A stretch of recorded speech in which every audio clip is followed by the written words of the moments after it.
എല്ലാവർക്കും എൻ്റെ പുതിയൊരു വീഡിയോയിലേക്ക് സ്വാഗതം. ഇന്ന് നമുക്ക് നല്ല സ്വാദിഷ്ടമായ ഒരു വഴുതനങ്ങ വെച്ചുള്ള ഒരു കറിയാണ് ഞാനിവിടെ കാണിക്കാൻ പോകുന്നത്. എല്ലാവരും ഒന്ന് ട്രൈ ചെയ്ത് നോക്കണം. ഇഷ്ടപ്പെടുവാണെങ്കിൽ സബ്സ്ക്രൈബ് ചെയ്യണം, സപ്പോർട്ട് ചെയ്യണം. നമുക്ക് വീഡിയോയിലേക്ക് പോകാം. ഞാനിവിടെ 2 വഴുതനങ്ങ എടുത്തിട്ടുണ്ട്. അത് നമുക്ക് മുറിച്ച് വെള്ളത്തിനകത്തിൽ ഇട്ട് വെക്കാം. നമ്മളിത് വെള്ളത്തിലിട്ട് വെച്ചില്ലെങ്കിൽ ചിലപ്പോൾ കറുത്തു പോകാൻ സാധ്യതയുണ്ട്. അതിനാലാണ് നമ്മൾ വെള്ളത്തിലിട്ട് വെക്കുന്നത്. നമ്മളിത് കുക്ക് ചെയ്യാൻ തുടങ്ങുമ്പോൾ നമുക്ക് വെള്ളത്തിൽ നിന്ന് മാറ്റിയാൽ മതി. ഞാനിവിടെ ഒരു നെല്ലിക്ക വലിപ്പത്തിൽ പുളി എടുത്തിട്ടുണ്ട്. അതുകൂടെ നമുക്ക് കുതിരാൻ വേണ്ടിയിട്ട് വെള്ളത്തിലിടാം. അതിനുശേഷം ചട്ടി ചൂടായി നമ്മൾ വെളിച്ചെണ്ണ ഒഴിച്ച് കൊടുത്തിട്ടുണ്ട്. അതിനുശേഷം നമ്മൾ കടുക് ഇട്ട് കൊടുക്കണം. കടുകൊന്ന് പൊട്ടി വരുമ്പോൾ നമുക്ക് അരിഞ്ഞ് വെച്ചിരിക്കുന്ന, ഞാനിവിടെ ഒരു സവോളയാണ് എടുത്തിരിക്കുന്നത്. സവോള ആണെങ്കിൽ ഒരെണ്ണം എടുത്താൽ മതി. ചെറിയുള്ളി ആണെങ്കിൽ ഒരു 10 ചെറിയുള്ളി എടുത്ത് നമ്മൾ ഇതിനകത്തിലിട്ട് നന്നായിട്ടൊന്ന് വഴറ്റിയെടുക്കണം.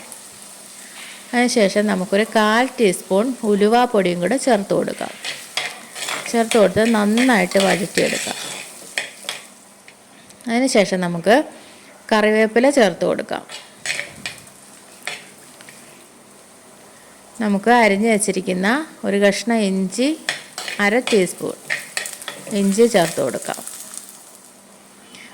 ഒരു 3 വെളുത്തുള്ളി ഞാനിവിടെ എടുത്തിട്ടുണ്ട്. ഒരു 3 വെളുത്തുള്ളി നമുക്ക് നീളത്തിൽ അരിഞ്ഞത് ചേർത്ത് കൊടുക്കാം. അതിനുശേഷം നമ്മൾ വെള്ളത്തിലിട്ട് വെച്ചിരിക്കുന്ന വഴുതനങ്ങ ചേർത്ത് കൊടുക്കാം. ചേർത്ത് നന്നായിട്ട് നമ്മൾ ഒന്ന് വഴറ്റി കൊടുക്കണം. നമുക്കിത് നന്നായിട്ടൊന്ന് വഴറ്റിയെടുക്കാം. ശകല ഉപ്പും കൂടെ ഞാനിവിടെ ഇട്ട് കൊടുക്കുന്നുണ്ട്. ഉപ്പും കൂടെ ഇട്ട് നമുക്ക് വഴറ്റാം. നന്നായിട്ടൊന്ന് വഴണ്ട് വന്നതിന് ശേഷം ഞാനിവിടെ ഒരു 2 തക്കാളി എടുത്തിട്ടുണ്ട്. തക്കാളി അരിഞ്ഞതും കൂടെ ചേർത്ത് കൊടുത്ത് വീണ്ടും നമുക്ക് വഴറ്റി കൊടുക്കാം. നന്നായിട്ടൊന്ന് മിക്സ് ചെയ്ത് കൊടുക്കാം.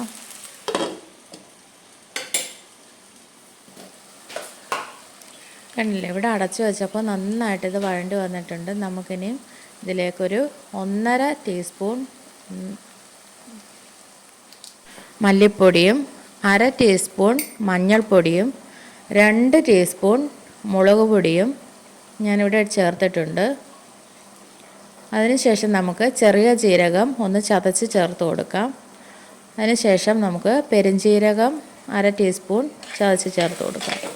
നന്നായിട്ട് അതിന് ശേഷം ഒന്ന് മിക്സ് ചെയ്ത് കൊടുക്കണം. ആ മുളക് പൊടിയുടെ പച്ചച്ചുവയൊക്കെ മാറുന്ന വരെ നമുക്കൊന്ന് മിക്സ് ചെയ്ത് കൊടുക്കാം. മുളക് പൊടിയുടെയും മല്ലിപ്പൊടിയുടെയും പച്ചച്ചുവ ഒന്ന് മാറി വരണം. അതിനുശേഷം നമുക്ക് വെള്ളത്തിലിട്ട് വെച്ചിരിക്കുന്ന പുളി നന്നായിട്ട് പിഴിഞ്ഞ് അതിൻ്റെ വെള്ളം ഒഴിച്ചു കൊടുക്കാം. അരിച്ചൊഴിക്കാൻ നമുക്ക് അരിച്ചൊഴിച്ചു കൊടുക്കാം.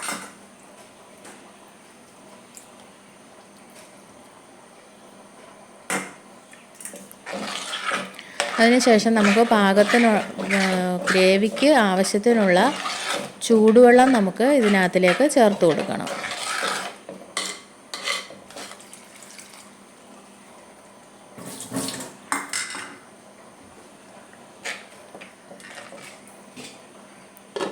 അതിനുശേഷം നമുക്ക് അടച്ചു വെച്ച് നന്നായിട്ടൊന്ന് 5 മിനിറ്റ് വേവിച്ചെടുക്കാം. കണ്ടില്ലേ, നല്ല സ്വാദിഷ്ടമായ വഴുതനങ്ങ വെച്ചുള്ള ഒരു കറി ഇവിടെ തയ്യാറായിട്ടുണ്ട്. എല്ലാവരും ഇതൊന്ന് ട്രൈ ചെയ്ത് നോക്കണം. സബ്സ്ക്രൈബ് ചെയ്യണം, സപ്പോർട്ട് ചെയ്യണം. എന്തെങ്കിലും ഉണ്ടെങ്കിൽ കമൻറ്റ് ഇടണം. എല്ലാവർക്കും ഇത് ഇഷ്ടപ്പെട്ടെന്ന് കരുതുന്നു.